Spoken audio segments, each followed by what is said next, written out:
माता पिता का अपमान कभी मत करना। बाबूजी ये लीजिए, 200 रुपये हरी सब्जियां ले आइएगा, याद से कुछ छूट ना जाए, और हरी मिर्च और धनिया जरूर लाना। इनके ऑफिस से कुछ दोस्त आएंगे तो पकोड़े और चटनी बनानी है, याद रहेगा या फिर लिख कर दूं? ऐसा ना हो कि आप भूल जाएं और मुझे 4 बातें सुनने को मिले। पुष्पा अपने ससुर निरंजन बाबू से कह रही थी। निरंजन बाबू बोले, बहू क्या दूध नहीं लाना है? इतने पैसे में तो दूध नहीं आ पाएगा। दूध लाऊंगा तभी तो तुम खीर बनाओगी। देख लो मैंने याद दिला दिया, फिर कहोगी बाबूजी याद क्यों नहीं दिलाया, दूध मंगवा लेती। पुष्पा बोली, मैं क्यों खीर बनाने लगी? आज ऐसा क्या है जो मैं खीर बनाऊंगी? महंगाई में गुजारा मुश्किल हो रहा है और आपको खीर की पड़ी है। आपको जितना कहा है बस उतना ले आना। इतना कहकर पुष्पा वहां से चली गई। तभी निरंजन बाबू की पोती प्रिया वहां आई और बोली, दादाजी आज क्या है जो खीर बनानी है? निरंजन बाबू पोती को लाड़ करते हुए बोले, आज दादी और मेरी सालगिरह है। हर साल दादी इस दिन मेरे लिए खीर बनाती थी और मैं उसके लिए मीठा पान लाता था। मुस्कुराते हुए निरंजन बाबू पुराने दिनों को याद कर बाजार की ओर चल दिए। सारा सामान लेने के बाद निरंजन बाबू के पास 20-25 रुपए बचे थे। फिर उन्होंने सब्जी वाले से कहा, इतनी सब्जी ली है, धनिया मिर्च ऐसे ही डाल दो, भगवान भला करेगा तुम्हारा। बहुत कहने पर थोड़ा सा धनिया मिर्च दिया। निरंजन बाबू ने सोचा, 2 दिन तो काम चल जाएगा, क्यों ना सरिता के लिए मीठा पान ले चलूं, वो खुश हो जाएगी। पान वाले के पास पहुंचे। बिहारी लाल जी कैसे हो? बच्चे ध्यान तो रखते हैं ना? ऐसा करो बढ़िया सा एक मीठा पान बना दो। बिहारी लाल जी मुस्कुरा कर बोले, बाबू साहब लगता है आज आपकी सालगिरह है, तभी पान लेने आए हैं। अब तो साल में एक बार आते हो, पहले तो आए दिन आते थे। डॉक्टर ने मना किया है क्या पान खाने से?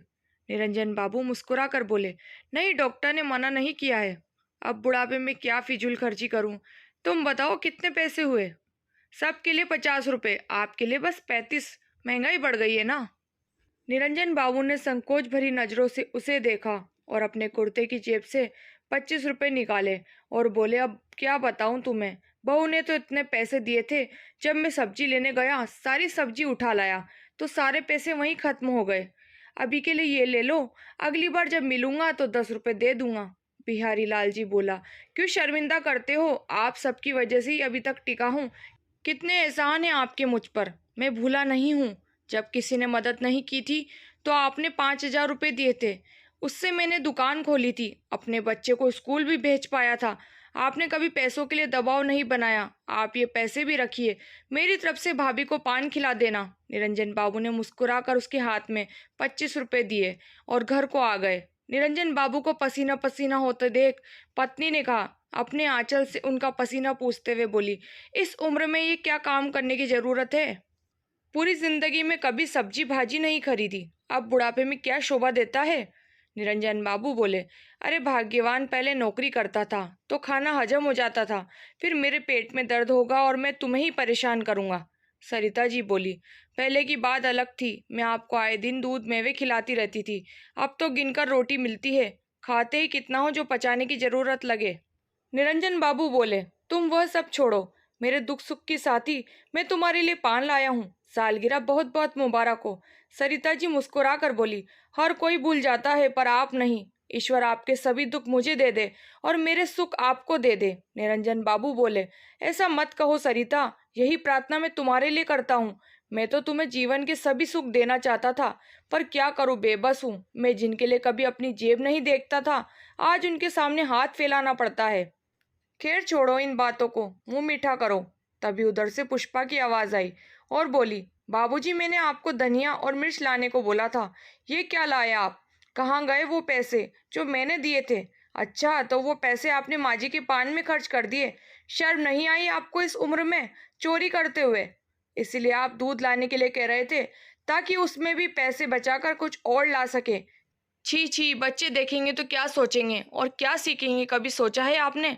सरिता जी बोली, बहू मेरी बात सुनो, इन्हें कुछ मत बोलो। तभी उधर से सरिता जी का बेटा विकास बोला, घर में कदम रखने को जी नहीं करता, जब भी प्रवेश करो कलह, क्यों शोर मचा रही हो?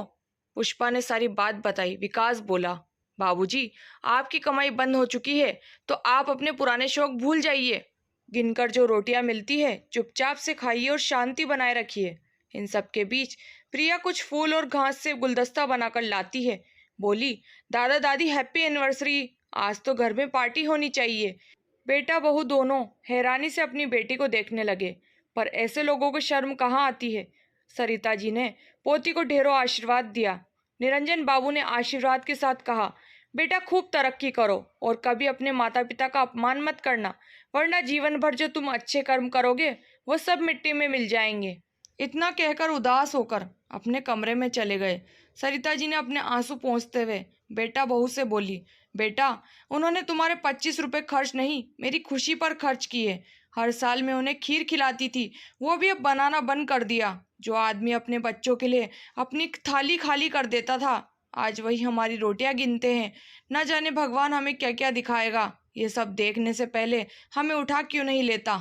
पिछले 4 सालों से आज के दिन जो उपहार मिलता आ रहा है उसे मैं कभी नहीं भूलूंगी। इतना कहते हुए बेचारी लड़खड़ाते हुए कदमों से कमरे में चली गई।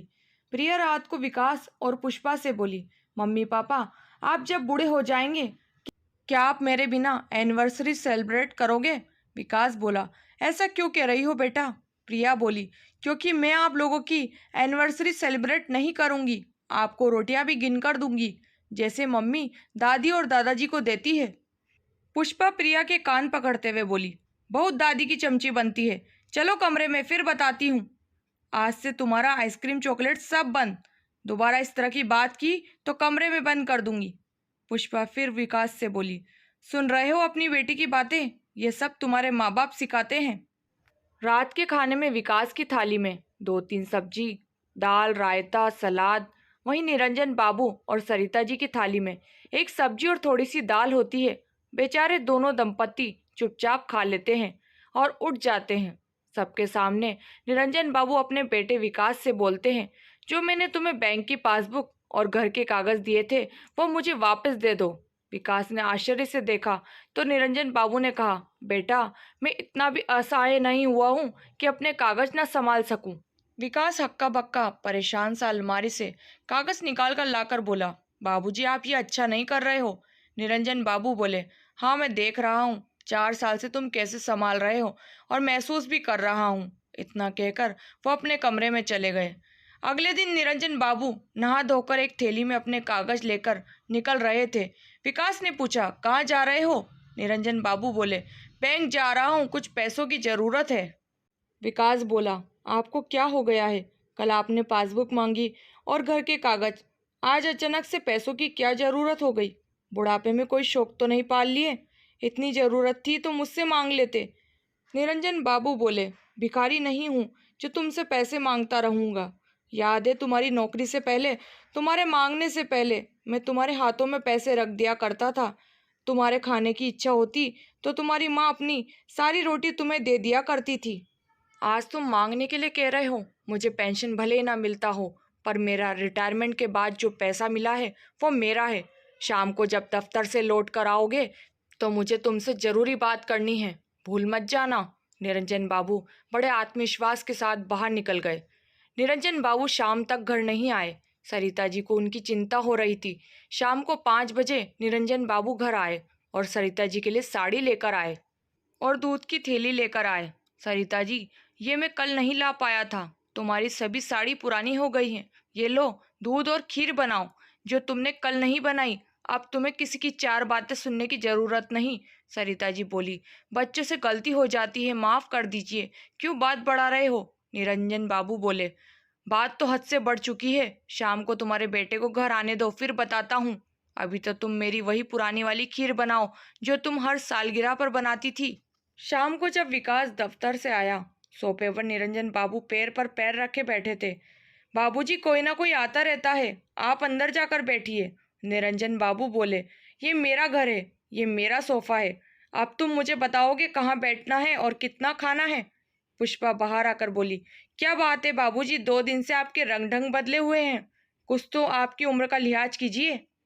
बच्चे क्या सीखेंगे? निरंजन बाबू हंसकर बोले, आज तक अपने बेटे के सामने अच्छा पिता, आज्ञाकारी बेटा और एक संस्कारी पति बनकर रहा। जब मेरी औलाद ऐसी बनी, तुम्हें देखकर तुम्हारी औलाद कैसे बनेगी इसकी तो कोई गारंटी नहीं है। सरिता जी ने रोकने की बहुत कोशिश की, पर निरंजन बाबू आज रुकने वाले नहीं थे। मैंने बहुत कोशिश की बेटे और पिता के बीच में अच्छे रिश्ते बनाने की, जिसके लिए अपनी इच्छाओं का आज तक मारता रहा। वो आज हमारी रोटियां गिनता है। बहुत बन लिया अच्छा पिता, अब अच्छे पति होने की इच्छा है। विकास बोला। घुमा फिरा कर बात कर रहे हो, साफ साफ कहिए, कहना क्या चाहते हो? सीधे सीधे सुनना चाहते हो तो सुनो। ऊपर के दोनों कमरों का तुम इस्तेमाल कर सकते हो, जिसके लिए तुम्हें मुझे 20,000 देना होगा, या फिर घर का खर्च। रसोई का काम तुम्हारी पत्नी करेगी, तुम्हारी माँ घर का कोई काम नहीं करेगी। अगर मंजूर है तो ठीक है, वरना दरवाजा तुम्हारे सामने है। सब हैरानी से निरंजन बाबू को देख रहे थे। अरे सरिता जी, खीर बनी है या नहीं? निरंजन बाबू ने खीर खाते ही कहा, स्वाद आ गया। अपनी मेहनत की खाऊंगा, किसी को अपनी रोटी गिनने नहीं दूंगा। आज जो सबक सीखा है जीवन के, तीसरे पहर में सीखना पड़ेगा, सोचा नहीं था। विकास और पुष्पा चुपचाप अपने कमरे में चले गए। पुष्पा बोली, मुझे नहीं रहना इस घर में, चलो दूसरी जगह चलते हैं। विकास बोला, बाहर कितनी महंगाई है तुम्हें पता है? घर का किराया ही 30,000 है, ऊपर से राशन पानी कैसे करेंगे? घर में कम से कम गांव से आटा चावल दाल आ जाते हैं। जो बाबूजी ने कहा अब वैसा ही होगा। अगर तुमने पहले सब संभाल लिया होता तो ये दिन देखना ना पड़ता। अब ठाठ से निरंजन बाबू खाते और पोती को खिलाते, और हमेशा अपनी पत्नी सरिता से कहते, तुमने जितना करना था कर लिया, अब अपने लिए जीना सीखो, न जाने कब बुलावा आ जाए, फटे हाल भूखी जाओगी। सरिता जी भी सोचने लगी कि सही तो कह रहे हैं, जिस बेटे के लिए कितना कुछ किया, पर बदले में उसने क्या किया? निरंजन बाबू ने आधी संपत्ति बूढ़े लोगों के नाम कर दी और आधी पोती प्रिया के नाम। भविष्य में उसकी पढ़ाई में परेशानी ना आए। बेटे बहू को अपनी गलती का एहसास तो हुआ, पर निरंजन बाबू को जो करना था वो उन्होंने कर दिया। अब उन्हें कोई चिंता नहीं थी। दोस्तों, क्या युवा वर्ग ये भूल जाते हैं, आज जहां उनके माता पिता है, कल उन्हें भी जाना है। खुदा ना खास्ता उनके बच्चों ने उनके साथ दुर्व्यवहार किया तो क्या वो सहन कर पाएंगे? वक्त रहते अपनी भूल स्वीकार कर लेना ही बेहतर है। आपको ये कहानी कैसी लगी, कमेंट करके अपने विचार साझा करें। कहानी की सीख को समझ कर सुने और शेयर करें, ताकि लोगों की मानसिकता बदले। धन्यवाद दोस्तों, उम्मीद करती हूँ कहानी पसंद आई होगी। कहानी पसंद आए तो लाइक शेयर करना बिल्कुल ना भूलें। चैनल पर नए हैं तो सब्सक्राइब करें, बेल आइकन प्रेस करें, ताकि मेरी अगली वीडियो की नोटिफिकेशन मिल जाएगी। आपका कीमती समय देने के लिए बहुत बहुत धन्यवाद। मिलते हैं नई कहानी के साथ।